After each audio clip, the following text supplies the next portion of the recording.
Ang lihim ng lipa. Sa isang tahimik na baryo sa probinsya ng Batangas, ang pangalan ni Marco ay kilala ng lahat. Si Marco ay isang maginoo at masipag na binata na nagtatrabaho bilang isang guro sa elementarya. Wala siyang kalaban o kasamaan sa mata ng mga tao sa baryo at kilala siya bilang isang mabait na anak, kapatid at kaibigan. Hindi siya pabibo, ngunit palagi siyang nandyan upang magbigay ng tulong sa mga nangangailangan at ang buhay niya ay tila puno ng mga simpleng kaligayahan. Ngunit ang kwento ni Marco ay nagbago isang gabi ng Pebrero nang mangyari ang isang hindi inaasahang pagpatay. Noong gabing iyon, isang gabi ng pamumuno ng barangay sa kanilang pista, nagkaroon ng isang handaan sa plaza ng bayan. Dumaan si Marco sa handaan, ngunit hindi siya masyadong sumali sa kasiyahan.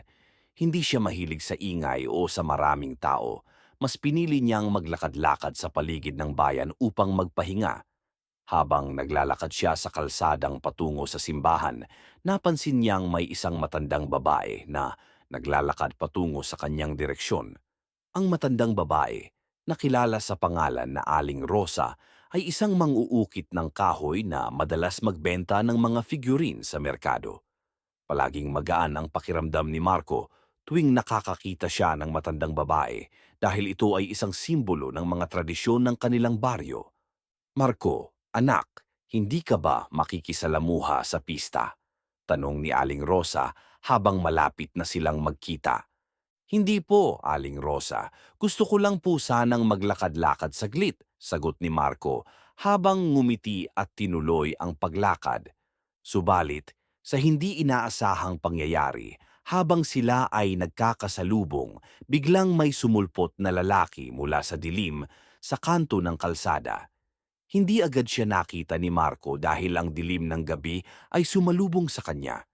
Ngunit nang biglang sumugod ang lalaki at itinutok ang isang matalim na bagay, isang kutsilyo, sa katawan ni Marco, nagulat siya at hindi nakagalaw. Ano? Anong ginagawa mo?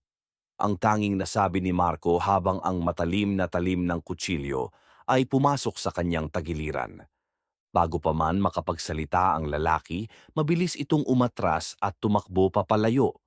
Ang matandang babae na si Aling Rosa na nanatiling nakatayo at hindi gumagalaw mula sa isang tabi ay hindi gumawa ng anuman upang tulungan si Marco. Habang si Marco ay dahan-dahang nawawala ng malay, ang mga huling salitang narinig niya mula sa matandang babae ay isang malamig na wala ka nang magagawa. Si Marco ay natagpuan ng mga tao kinabukasan ng umaga. Ang kanyang katawan ay duguan at nakahandusay sa kalsada malapit sa simbahan. Wala siyang kalaban-laban. Laking gulat ng buong baryo nang marinig ang balita ng kanyang kamatayan. Walang kasaysayan ng hindi pagkakaintindihan kay Marco. Walang sino man ang nag-isip na may kaaway siya at wala ring motibo kung bakit siya pinatay. Isang linggo matapos ang insidente, nagsimula ng magsiyasat ang mga pulis.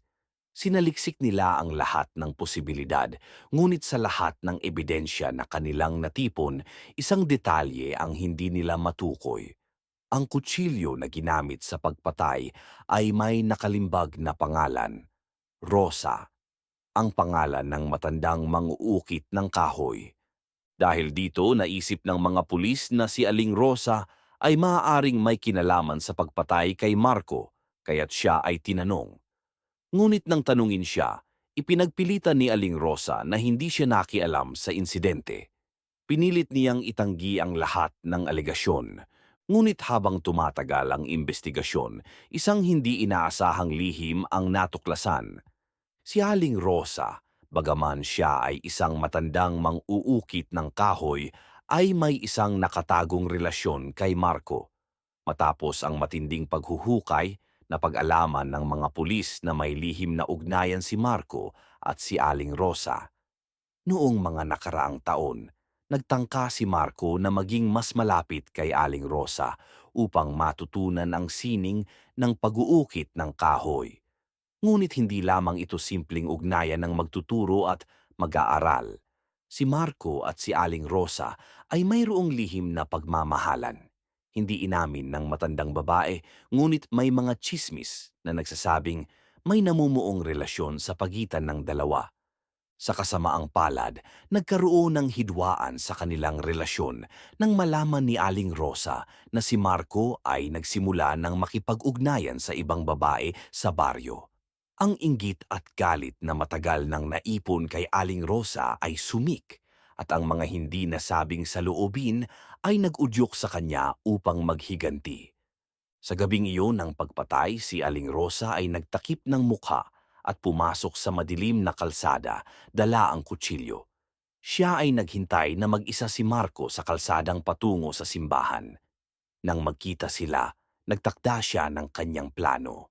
Pinatay niya si Marco upang mapaghiganti ang kanyang pusong nasaktan, ngunit tinangka niyang gawing malinis ang kanyang mga kamay sa pamamagitan ng pagtakas at pagpapanggap na walang kinalaman. Ngunit hindi niya inasahan na ang kanyang lihim na relasyon kay Marco ay magiging dahilan ng kanyang pagkakabasag. Sa harap ng mga investigador, napilitan siyang aminin ang kasalanan. Pinatay ko siya hindi dahil sa galit, kundi dahil hindi ko kayang makita siyang umiwas sa akin, anya kay Marco, habang ang mga luha ay tumulo sa kanyang mga mata. Hindi ko kayang mawalan siya, hindi ko kayang makita siyang masaya sa iba. Si Aling Rosa ay nahatulan ng habang buhay na pagkakulong, ngunit sa kanyang pagkakasala, ang buong baryo ay nagbago. Si Marco, na isang simpleng guro lamang, ay naging biktima ng isang hindi inaasahang kasalanan at ang kanyang buhay ay naging aral sa lahat na hindi lahat ng bagay ay makikita sa panlabas na anyo. Ang kasinungalingan, inggit at masakit na mga lihim ay maaaring magdala ng kamatayan at ang hindi inaasahang krimen ay laging may masalimuot na kwento sa likod nito.